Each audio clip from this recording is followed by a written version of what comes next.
Hello friends, welcome to easy learning 700। आज मैं आपको बताऊंगा ग्रॉस प्रॉफिट किस तरीके से कैलकुलेट किया जाता है। तो ग्रॉस प्रॉफिट कैलकुलेट करने का फार्मूला है, ग्रॉस प्रॉफिट बराबर होता है income minus cost of sales के।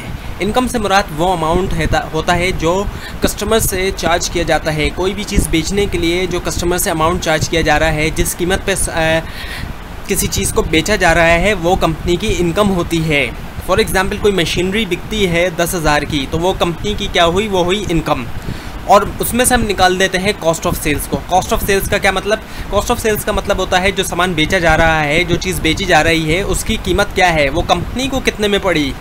यानी कि अब उसमें तमाम चीज़ शामिल होती है कि उसकी ख़रीदने की कॉस्ट क्या है, साथ में ख़रीदने के साथ साथ उसको अगर ट्रांसपोर्ट किया गया है, किसी चीज़ पे कैरेज किया गया है, किसी सवारी पे, किसी गाड़ी में, तो उसका भी ख़र्चा आएगा। फॉर एग्ज़ाम्पल अब मशीनरी अगर ख़रीदी गई है 4,000 की, लेकिन अब उसके साथ साथ ख़रीदने के साथ साथ उसकी ट्रांसपोर्टेशन भी की गई है, उसको लाया भी गया है किसी पिकअप वगैरह के अंदर, तो उसका जो ख़र्चा है वो भी आएगा।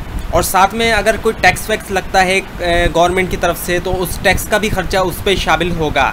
तो अब फॉर एग्ज़ाम्पल अगर 4,000 की मशीनरी ख़रीदी गई है और 500 रुपीज़ 500 उसके ऊपर लगते हैं चार्जेस ट्रांसपोर्टेशन के, और 500 उसके ऊपर लगता है टैक्स, तो टोटल बन जाता है उसकी 5,000 कॉस्ट। तो ये टोटल जो कॉस्ट हो गई इस मशीनरी की, वो हो गई कॉस्ट ऑफ सेल्स।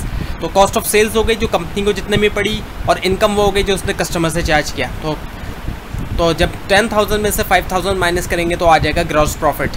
तो यानी कि कंपनी को पड़ी 5,000 की मशीनरी, टोटल सारे एक्सपेंसेस मिला के सेलेबल कंडीशन में लाने के लिए, यानी बेचने वाली कंडीशन में लाने के लिए, और कंपनी ने बेची वो प्रोडक्ट 10,000 की। तो जब 10,000 में से निकाला हमने 5,000, तो हमारे पास 5,000 आ गया ग्रॉस प्रॉफिट। तो ये ग्रॉस प्रॉफिट आया है। अभी इससे मज़ीद आगे और भी दूसरे एक्सपेंसेस निकाले जाएंगे अगर नेट प्रॉफिट निकालना हो तो।